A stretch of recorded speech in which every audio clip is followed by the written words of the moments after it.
Untuk selanjutnya, ini adalah video terakhir untuk materi distribusi normal. Di sini saya hanya akan memberikan apa ya namanya? Cara mudah. Cara mudah untuk menghitung semua yang kalian hitung tadi. Jadi, ini di sini saya mempunyai tabel. Ini tabelnya, di mana di dalam tabel ini sudah berisi rata-rata, standar error, median, modus, standar deviasi, sampel varian, ini nilai variannya, kemudian ada nilai minimum maksimum, sum, dan seterusnya inilah ya. Nah, ini cara ini, maksud saya tabel ini sudah mengcover atau memberikan informasi yang kalian hitung dari tadi. Nah, kalau tadi kan kalian harus ngitung satu-satu ya, rata-ratanya pakai average atau malah kemudian standar deviasinya panjang-panjang pakai tabel gini atau malah pakai stdef gitu ya. Nah, dalam satu tabel ini dia sudah memenuhi atau sudah menampilkan keseluruhan yang kalian cari tadi. Nah, di sini ada min itu rata-rata, standar error. Standar error itu adalah standar error of the mean atau standar error rata-rata yang sudah kalian hitung tadi juga. Kemudian ada median, ini nilai tengah, mode ini modus atau nilai yang sering muncul. Kemudian standar deviasi, sample variance. Nah, ini juga di sini. Ini ada kurtosis, skewness, range. Kemudian ada minimum dan maksimumnya. Sudah ada nilai minimum dan maksimumnya juga. Kemudian ada sum. Ini adalah jumlah datanya. Kemudian count, ini adalah banyaknya data. Kemudian ada confidence level 95%. Nah, ini sebelumnya saya ini tabel ini yang perlu kalian perhatikan adalah ini di bagian standar deviasinya. Nah, standar deviasi di sini itu kan nilainya sama dengan nilai S ini ya. Nah, berarti kan ini yang ada di tabel ini berarti dia adalah standar deviasi sampel.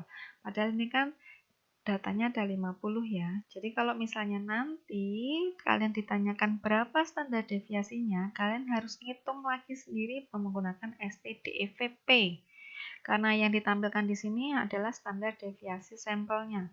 Jadi memang kalian harus menghitung lagi untuk standar deviasi populasinya. Karena kan sebelumnya kan standar deviasi populasinya ini ya 0,0163, di sini 0,0165 malahan sebenarnya. 647 kan 65 ya. Nah, itu. Kemudian nah ini sama satu lagi yang di bawah ini confidence level. Confidence level 95% ini hasil ini bisa kalian gunakan untuk mencari nilai batas kepercayaan rata-rata. Nah, jadi kan kalau pakai rumus tadi kan rumusnya X bar plus minus ZS dibagi akar N ya. Z dikalikan S dibagi akar N. Nah, nilai yang ada di sini ini adalah hasil dari perhitungan ZS dibagi akar N-nya. Jadi kalau kalian mau mencari nilai batas kepercayaan rata-rata dengan batas kepercayaan diberikan 95%, kalian tinggal menambahkan dan mengurangkan dengan rata-ratanya. Jadi kalau kalian mau mencari rentangnya tinggal rata-rata dikurangi ini sama rata-rata ditambahkan ini. Nah, ini. Jadi nanti kalian sudah mendapatkan range-nya. Nah, gitu ya. Jadi ini sudah mencakup semuanya. Kalian nggak perlu ngitung satu-satu lagi.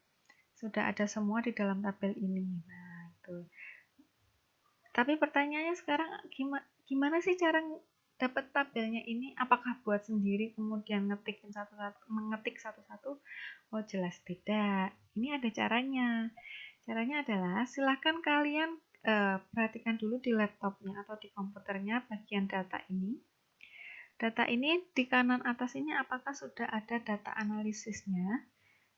Kalau sudah ada berarti nanti bisa langsung digunakan. Tapi kalau belum ada, kalian harus menampilkan data analisisnya ini dulu. Caranya gimana? Kalau misalnya belum ada, silahkan nanti di bagian sini klik kanan, lalu kalian pilih Customize Quick Access Toolbar. Nah, ini seperti ini. Nah, kan?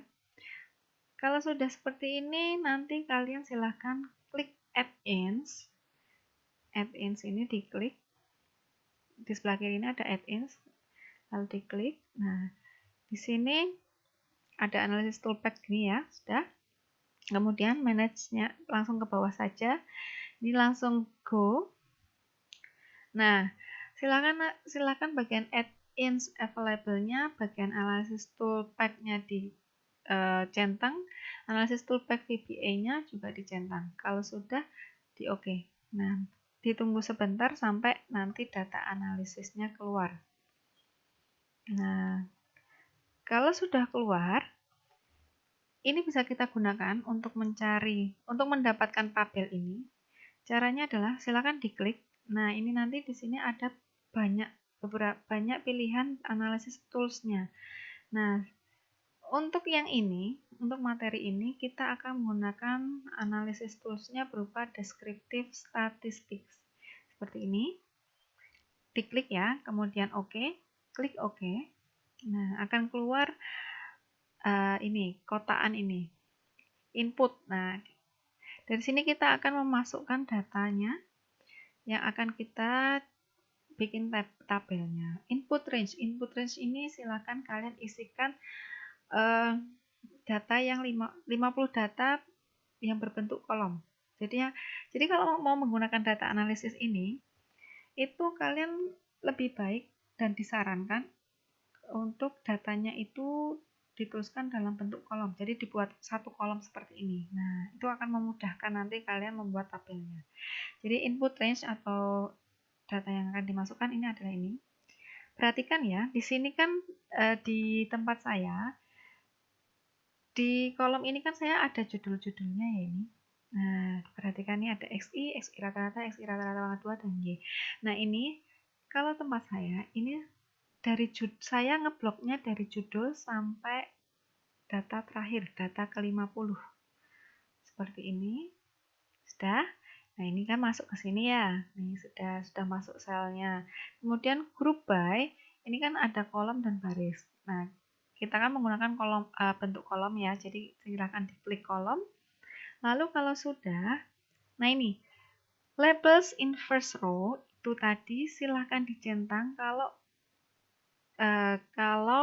tadi judulnya ini itu ikut di blok, itu silahkan dicentang. Tapi kalau tadi kalian ngebloknya cuma dari data pertama sampai data 50, ini nggak perlu dicentang ya. Jadi labels in first row ini dicentang kalau judul yang ini, sel judul ini itu ikut di blok. Nah, itu. Kemudian output range itu silakan diklik. Lalu ini isikan, sebentar ini saya hapus dulu.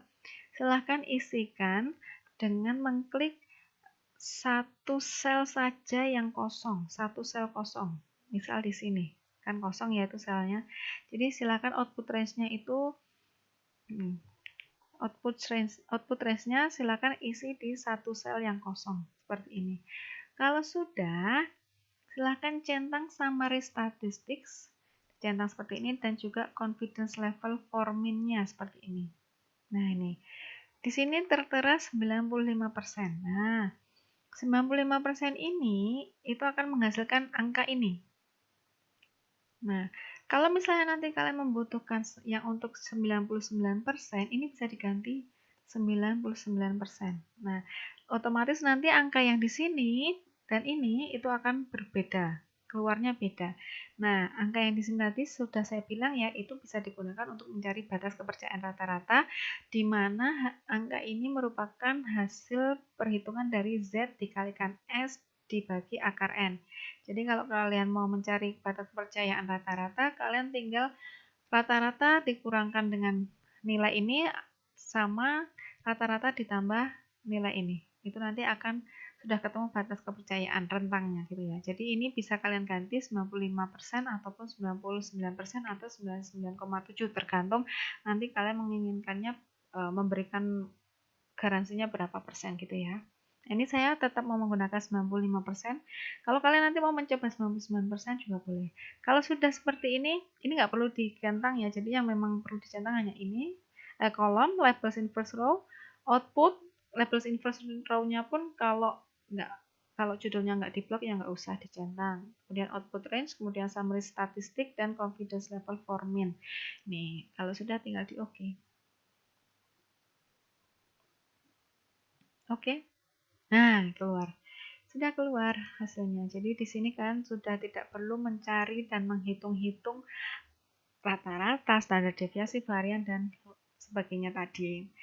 Tapi tetap ya, kalau misalnya kalian disuruh membuat ini kurva, kalian tetap harus mencari seperti ini karena nilai Y ini tidak ada di dalam tabel. Kan kalau nilai Y ini kan dia adalah nilai dari masing-masing data X ini. Jadi data X ini selalu mempunyai nilai Y ini. Ya, jadi X dan Y itu berpasangan kalau kalian mau membuat kurva, gitu ya. Nah, sudah untuk materi distribusi normal selesai sampai di sini. Kalau ada pertanyaan, silahkan ditanyakan ke saya melalui Edmodo maupun WhatsApp. Oke, sekian untuk distribusi normalnya. Terima kasih.